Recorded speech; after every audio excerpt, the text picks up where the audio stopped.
Well, good morning, everybody, and thanks to the great team here at SAFE and the Electrification Coalition for inviting me. You've been very helpful in my administration, helping us pull together public and private sector to help North Carolina move toward clean energy. You know, during my a little more than 7 years as governor, my administration has been laser focused on clean energy and clean transportation and the economy that it brings. Not just because it's the right thing to do for our planet, because it is, but it's the right thing to do for North Carolina families' pocketbooks. Climate change has to be tackled, and the United States needs to lead the way in the world. The good thing is that the private sector is already hurtling toward clean, renewable energy and zero-emission vehicles. And with the boost of the Biden administration's federal investments and incentives, the boost that that's given, I wanted to make sure that North Carolina was riding the wave of the clean energy economy that brings us remarkable high-paying jobs. In fact, I think that financial incentive was the key to the bipartisan cooperation that we've had. When I first took office in 2017, I put together by far the most diverse and the best cabinet in the history of North Carolina. One of my interviews early on was of a young Michael Regan, who worked with the Environmental Defense Fund, and I was interviewing him for Secretary of the Department of Environmental Quality. And I said, Michael, some people have said you might be a little young for this position. He looked at me in the eye and said, Governor, I'm working on it every day. I thought at that point that I had my man, which I did. And in fact, as you know, President Biden took him to be EPA administrator when President Biden took office in 2021. President Biden has also taken 2 other of my cabinet secretaries, but for the good of the country, right. But I issued Executive Order 80 in North Carolina and gave Secretary Regan the charge to put together the necessary stakeholders to chart a course to decarbonize North Carolina's power sector. And as a result of that year-long process, we put together a carbon plan that later, through a lot of negotiation and maneuvering and a lot of other issues involved, we put together House Bill 951 in the North Carolina legislature that passed. And that legislation requires a 70% reduction in carbon emissions in our power sector by 2030 and to get to carbon zero by 2050. Now, North Carolina is trading in coal ash for clean energy. And that's better for people's public health, our reliability of our electricity in the long run, and people's wallets. So with that path set toward clean energy in the power sector, it was time to focus on clean transportation. And even though we concentrated on the clean power sector first, transportation was in my plans when I first became governor. And in that 2018 Executive Order 80, which mainly dealt with the power sector, I also set clean transportation goal of 80,000 registered EVs by the year 2025, and we've already beaten that goal. We beat that goal more than a year ahead of schedule. So we've now set another goal of 1.25 million EVs in North Carolina registered by 2030. We're also moving toward EVs in our state government fleets. And in 2022, I signed another executive order to bolster medium and heavy-duty vehicles. A big bang for the buck in carbon reduction is getting dirty diesel trucks replaced with ZEVs. We know that medium to heavy-duty diesel trucks play an oversized role in transportation sector carbon emissions. I have pushed in North Carolina for an advanced clean trucks rule. That was a bridge too far for the Republican legislature, even though they had supported House Bill 951, and we had worked together in a bipartisan way on clean energy jobs. But it's still on the list, though, and I still think it's an important thing we should do. We've used our federal EPA funds plus funds from our financial settlement with Volkswagen, that emissions case, and we've used it to purchase 188 electric school buses so far in North Carolina. Let me just tell you from personal experience and visiting a lot of schools, I've declared 2024 the year of public schools in North Carolina. Children, parents, school officials love them. I was in one just a couple of weeks ago. Security wouldn't let me drive it. But I'll tell you, it was a great experience, and it's a much cleaner, better way to get children to school. I'm really proud of our overall clean energy transportation plan that helps us get toward our economy-wide goal of carbon net zero by 2050. And I appreciate the input from a lot of you out there. A lot of North Carolina companies, organizations have played a significant role in our stakeholder teams to put this together. It's a roadmap to responsibly transform to clean transportation. It addresses infrastructure, governance, and financing. And you can find it at ncdot.gov if you want to take a look at it. But when I took office in 2017, I knew we needed a real financial boost to meet our clean energy goals as quickly as we wanted to. The private sector was doing a lot, and that was fantastic. We needed to work to try to leverage more. And when President Biden took office, we got what we asked for. Bipartisan infrastructure law, Inflation Reduction Act, CHIPS and Science Act. They are generational investments that put an already fast-moving clean energy market on steroids, really, which is a great thing. In fact, just this week, the Treasury Department released guidance on an exciting provision in the IRA, direct pay, so that states, local governments, and electric co-ops can take advantage of significant tax equity opportunities for their own investing in clean energy and transportation. So all of those EV purchases and charger installations that our state is making now are eligible for a cash rebate from the IRS for as much as 40% of the cost. That's real money and real savings for taxpayers. And it's money we can reinvest in decarbonizing our transportation sector. It's really going to be a game changer. We're investing in dependable charging infrastructure in rural and urban communities so people can get where they need to go without the range anxiety that we know about.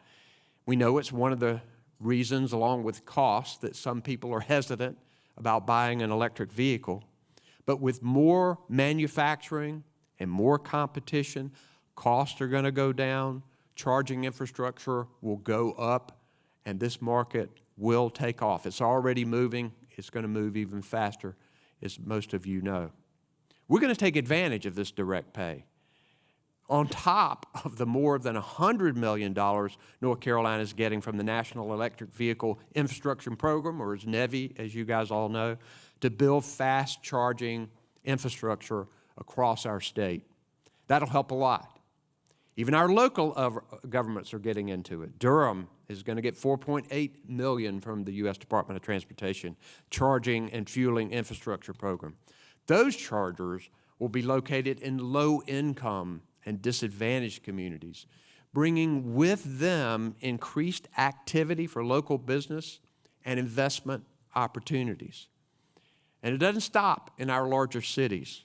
Small and rural communities are seeing the benefits of the transportation transition. City of Kings Mountain in Cleveland County, where we also have one of our lithium mines, will be receiving about $822,000 to build EV charging ports at 5 public parking areas, each less than a mile from Interstate 85 and Interstate 74. And EV chargers will encourage community building and will be magnets for local attractions. So we're also putting electric chargers where people live and where people play, like state parks and museums. We're going to need a lot of them, tens of thousands across our state, according to our state charging needs assessment that we put together. A robust charging infrastructure is clearly essential to the goals. It's a big challenge. We have to get it right. And with your help and input and investment, I believe that we will. The clean energy economy is also about building cleaner supply chains. Just a few weeks ago, I joined now EPA Administrator Regan in Wilmington, North Carolina, to announce $3 billion in the Clean Ports Program that'll fund zero-emission port equipment and infrastructure across the United States. That'll help alleviate the burdens that some of our most chronically polluted communities experience, which is in keeping with my Executive Order 292, which tackles environmental justice issues in our state. It'll also help our ports operate in a cleaner and more efficient way, while at the same time providing a cleaner environment for port employees. I look forward to North Carolina competing for its share of this investment. All of these investments will help bring electric vehicles and all of the health and economic benefits within reach of everyday families, and electric equipment and trucks and other infrastructure in reach of North Carolina small businesses. But maybe the most amazing thing happening because of our clean energy economy is that in communities across our state, manufacturing jobs are back. American jobs, North Carolina jobs, advanced manufacturing, cleaner manufacturing, better paying manufacturing, not your grandfather's manufacturing. Clean energy means great jobs. No matter where you are on the political spectrum, money in people's pockets gets attention. And clean energy is a major catalyst for our economic success. In our state, since 2021, we've announced more than $25 billion in clean energy manufacturing investments to build in North Carolina the chips, the batteries, the electric cars that our country needs to become energy independent and to be more secure. Those investments alone are going to create 18,000 new good-paying jobs for North Carolina families. Few examples. Toyota will make all of their hybrid and EV batteries in North America.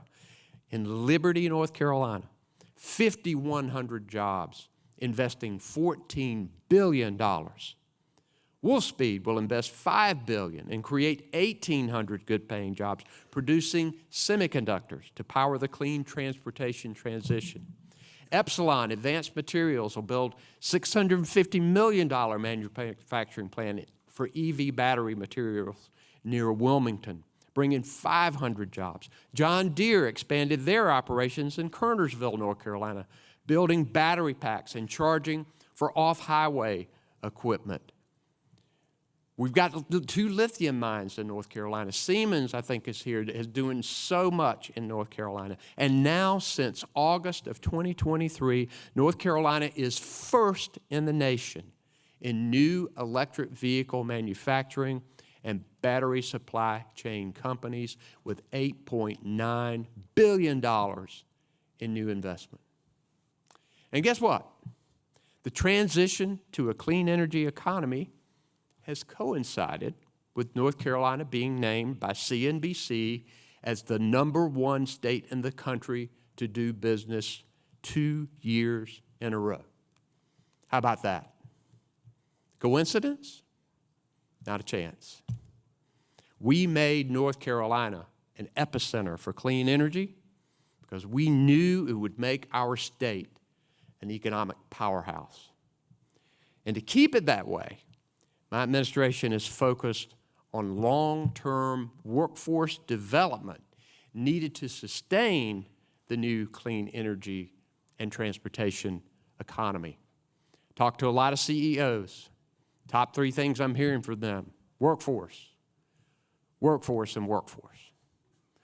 We are working with our public and private partners to enhance our world-class workforce that we have in North Carolina, which has contributed to us being the #1 state for business.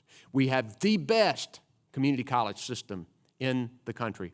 Nobody lives further than 30 minutes away from a community college. We have the best array of public and private universities in the country. We have more four-year HBCUs than any other state in the country. We have more HBCU students than any other state in the country. And I know that companies are looking for well-trained, dedicated, diverse workforce. We have a great early childhood and pre-K program. We have quality child care, although we're working to increase all of that. And I have declared 2024 the year of public schools in North Carolina. We have to invest more because, you know what? We're changing mindsets in public schools right now about what equals success. It does not have to be that four-year degree. And in fact, people graduating from high school can be making a lot of money in this clean energy economy that we're creating. Just last year in North Carolina, we issued 325,000 workforce credentials from high school graduates. And we're working really hard all the way down to middle school to change attitudes and perspectives of both parents and students about success. When you can waive some of these salaries that are going to be paying at a high school student, it makes them pay attention. And we're working to make sure that is the case. In addition, knowing that our workforce needs as many great people as we can, we're working on making sure veterans are making that transition. North Carolina is the most military-friendly state in the country, and we want to make sure that our veterans are ready for jobs so they can stay in North Carolina. We're working hard to make sure that disabled people can play a larger role in the economy. And finally, we're working very hard on people re-entering society from prison.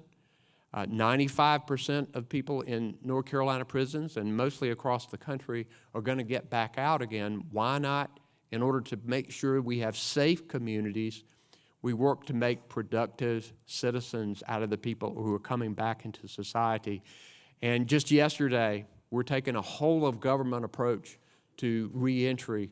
Pell Grants have been renewed, and second-chance employers are telling me that people that they are hiring that have come out of prison and turned their lives around are some of the best employees that they have. So we want to ensure that no community, big or small, is left behind, and that everybody, no matter what your status in life is, has the opportunity to succeed. The Biden administration is working with governors and mayors to make sure that every community across the country has a shot at family-sustaining jobs that this dynamic economy is creating. And so far, it's working. Look at the record. Since the IRA was passed, 86% of clean energy investments in the United States are in counties with below-average college graduation rates. And 78% are in counties with below-average median household incomes. American ingenuity charts a course for the world. Advancements that are made today will reverberate for decades to come, unlocking new opportunity and new discovery. We are at our best when public and private interests drive together toward a common goal. And that is happening right now in our clean energy economy, and we need to work on making it even better. We all have key roles to play, which is why I am heartened to see so many bipartisan leaders gathered at this summit to tackle these crucial issues.